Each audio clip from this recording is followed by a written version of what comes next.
नमस्ते फ्रेंड, आप सभी का एक बार फिर से वेलकम। और फ्रेंड्स, बैंक पेंशनर्स के लिए यूनिफॉर्म डीए यानी कि 8088 पॉइंट का मर्जर और साथ में बेस ईयर चेंज करना,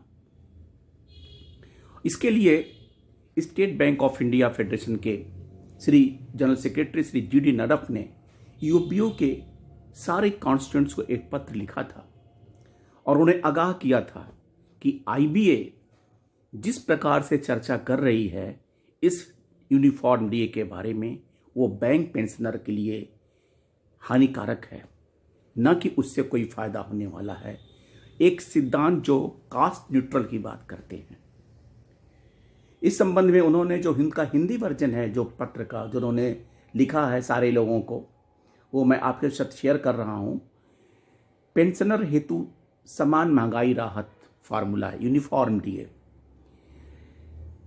हमें बताते हुए प्रसन्नता हो रही है कि यूएफबीयू की घटक इकाइयों तथा इंडियन बैंक एसोसिएशन पेंशनरों को महंगाई राहत का जो भुगतान हो है उसकी बेस ईयर चेंज करने पर चर्चा करने के लिए तैयार है। हमें यह जानकर भी संतोष है कि यूएफबीयू के जितने भी कॉन्स्टिट्यूएंट्स हैं उसमें एनसीबी ने इस मुद्दे को दिसंबर 24 में उठाया था और पुनः 30/9/25 को वित्त मंत्री को इसके बारे में लिखा है और पेंशन अपडेशन अथवा यूनिफॉर्म डीए 8088 पॉइंट मर्जर के बारे में उन्हें पत्र लिखा है। लेकिन हमें खेद है कि आईबीए ने यह रुख अपनाया है कि इस मुद्दे पर केवल तभी विचार होगा जब यह लागत निष्पक्ष कास्ट न्यूट्रल हो और अतिरिक्त व्यय न हो। हाल ही में यूएफबीयू सर्कुलर 26/9/25 का भी यह केवल इतना उल्लेख किया गया कि पेंशनरों के लिए जो uniform DA merger of DA 8088 point है, इसका मुद्दा भी हम उठाते हैं।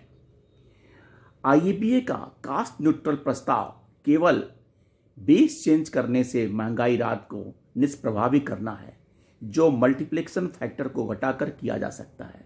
इसका सीधा अर्थ यह है कि डियरनेस रिलीफ मौजूदा मूल पेंशन में कम स्तर पर टैली की जाएगी, मैच किया जाएगा, जबकि विभिन्न डिफरेंट बाईपार्टाइट सेटलमेंट में इसकी उच्च स्तर को हायर लेवल को सुनिश्चित किया है।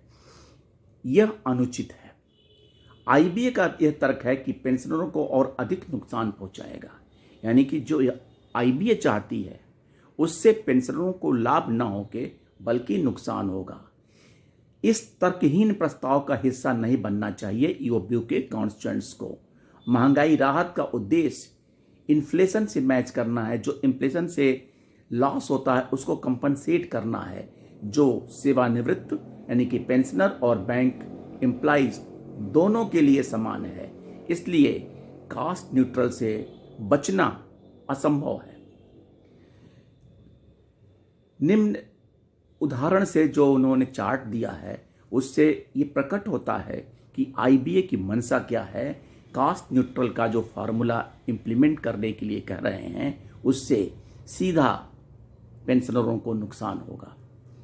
हमारा मत है कि सीधी विधि से महंगाई राहत को यानी डायरेक्ट मेथड से 8088 पॉइंट तक को जोड़ने पर स्पष्ट होता है कि पेंशनरों को अब तक कम भुगतान हुआ है। यदि आईबीए को कास्ट न्यूट्रल प्रस्ताव हम एक्सेप्ट करते हैं तो वरिष्ठ जनों को और अति वरिष्ठ जनों को पहले से ही अपर्याप्त मिल रही पेंशन को और भी परेशानियां बढ़ा देगा।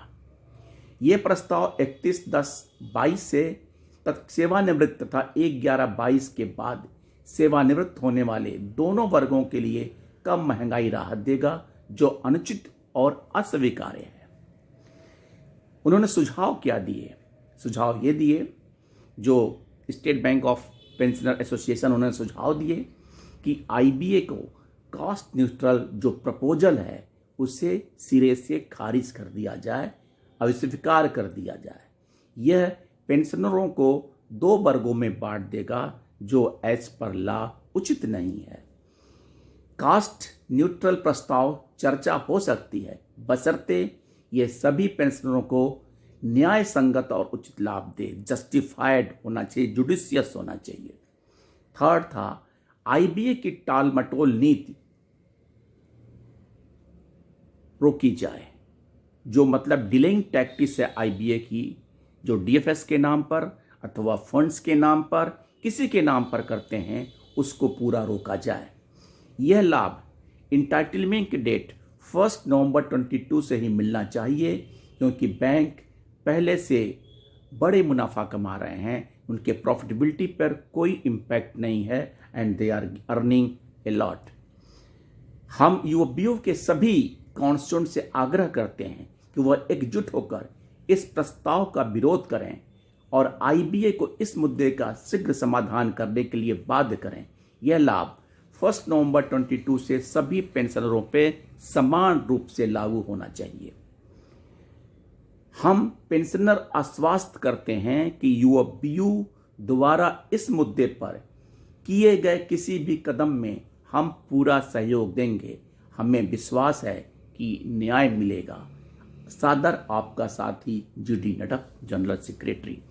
फ्रेंड्स, एक बार फिर आईबीए ने कमर कस ली है कि किस तरह पेंशनरों को हानि पहुंचाया जाए। सब सिंपल सी बात है। अगर कोई नियम अनुसार अगर पेंशनरों को कुछ राहत मिलने वाली है अथवा मिलती है, तो आईबीए का नियत में इतनी खोट है। हालांकि कहना नहीं चाहिए कि आईबीए में सारे पूर्व अधिकारी बैठे हुए हैं जो बैंक से हैं, जो बैंकर्स को, बैंक रिटायरीज को उचित न्याय दिलाने के बावजूद उनके हर प्रकार के कामों में रोड़ा अटकाने में लगते हैं। ऐसा नहीं है कि बैंकरों को जो राहत मिलेगी उससे आईबीए के अधिकारियों का पेट भरेगा, लेकिन उनके हर काम में अड़ंगा लगाना उनकी नीयत है। अगर आप किसी भी प्रपोजल को जस्टिफाई करके डीएफएस के पास भेजते हैं, तो ऐसा नहीं होता है कि वो प्रपोजल अप्रूव्ड अथवा सैंक्शन ना हो। लेकिन जब हम नीचे से ही हमारे सोच में ही गड़बड़ी होती है, तो हम प्रपोजल का रूप इस टाइप से देते हैं जिससे लगता है कि ये बहुत ही हानिकारक है, बहुत ही गवर्नमेंट को लॉस होनी है या बैंक को लॉस होना है। हम इस तरह के प्रपोजल को प्रिपेयर करते हैं। ये प्रकट करता है कि खासकर से हम ये कह सकते हैं कि आईबीए के चेयरमैन सी.एस. शेट्टी साहब हैं, सुलझे हुए व्यक्तित्व के व्यक्ति हैं। उनको तो कम से कम सोचना चाहिए कि जो बैंकर्स, जो रिटायरीज 37 साल 35 साल की नौकरी करके बाहर जा रहा है, क्या उसको जीने का, सम्मान से जीने का अधिकार नहीं है? तो आप अपनी प्रपोजल को इस तरह कास्ट न्यूट्रल कह के आपने सारा काम खत्म कर दिया। एक हमारे साथी पूछ रहे थे कास्ट न्यूट्रल का फार्मूला क्या है, कहां से आया? अरे सीधी सी बात है, हम आपको कुछ नहीं देंगे, हो गया कास्ट न्यूट्रल। अब इसके पीछे फार्मूला, नियम, कानून आप बनाते रहिए। एक लाइन का अर्थ है कि हम कुछ नहीं देना चाहते। डीए 8088 पॉइंट मर्जर में बहुत ज्यादा ऐसा कोई उफान नहीं आने वाला है, लेकिन अगर नियमानुसार कन्वर्जन फैक्टर जो जुडिशियस हो उसे देने में आपत्ति क्या है?